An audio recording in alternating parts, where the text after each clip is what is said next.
Welcome back, my fellow explorers of the unknown. Tonight we journey into the unsettling quietude that blankets certain corners of our world. These places were abandoned in haste, leaving behind a haunting tableau of interrupted lives. Join me if you dare as we delve into the mysteries behind these deserted villages and towns, seeking answers in the silence. Our journey begins on the dusty plains of Rajasthan, India, where the ruins of Kuldara stand as a stark reminder of a village frozen in time. Imagine, if you will, a once thriving community of Paliwal Brahmins, their laughter echoing through the courtyards, the scent of spices wafting from their kitchens.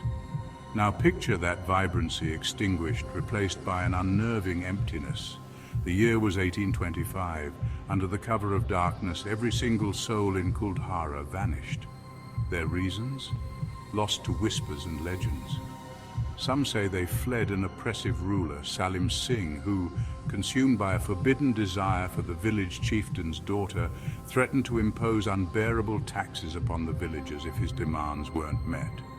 Others speak of a curse, a malevolent shroud cast upon the village by the fleeing inhabitants, ensuring that no one could ever call Kuldara home again. Today, Kuldara stands as a skeletal monument to its mysterious past. The houses, though crumbling, still retain their structure, almost as if waiting for their inhabitants to return. Visitors speak of a strange uneasiness that permeates the air, a palpable sense of being watched, of unseen eyes peering from the empty windows. Local legend dictates that anyone who dares to spend a night in Kuldara will be met with a fate worse than death. Whether these tales hold any truth is a matter of debate, but the chilling silence that hangs heavy over Kuldara is undeniable. Imagine walking through the deserted lanes, the wind whistling through the empty doorways, whispering tales of the past. The silence is broken only by the crunch of your own footsteps, each one a stark reminder of the life that once thrived here. The sun begins to set, casting long, eerie shadows that dance across the crumbling walls. As darkness descends, the temperature drops and you feel a shiver crawl down your spine. You are not alone, that much is clear.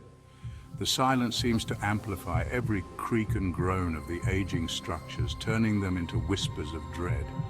The silence of Kuldara is not merely the absence of sound, but a presence in itself, a heavy blanket of mystery and fear that suffocates any attempt at rational thought. Our journey into the heart of silence takes us next to Centralia, Pennsylvania, a town forever scarred by an unseen inferno. This isn't a town abandoned overnight, but one slowly choked by an insidious threat lurking beneath its surface.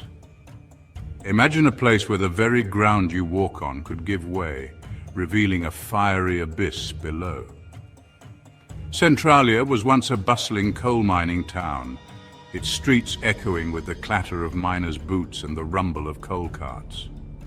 But in 1962, a seemingly insignificant event, a fire ignited in a trash dump, set in motion a chain of events that would forever alter Centralia's destiny. The fire spread underground, igniting a vast network of coal seams that snaked beneath the town.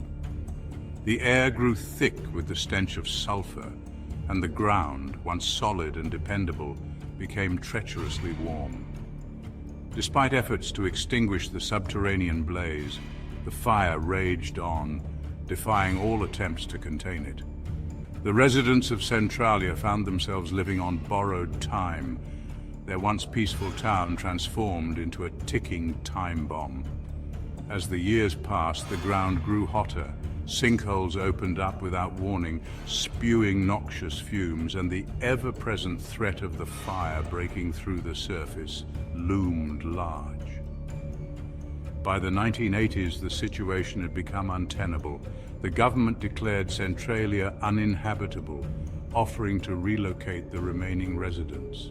Most heeded the warning, leaving behind the only home they had ever known.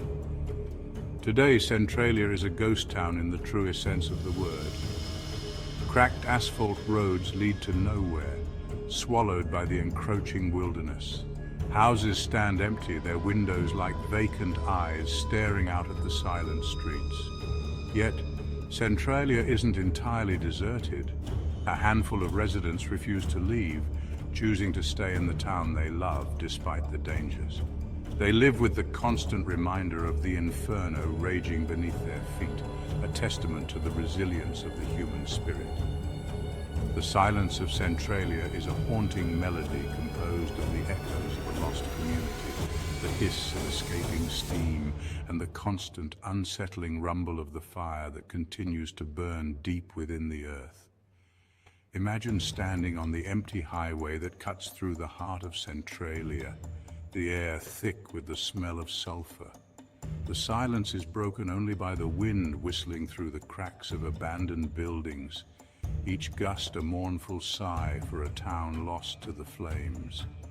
The silence here is heavy, laden with the weight of loss and the ever-present threat of the unseen fire.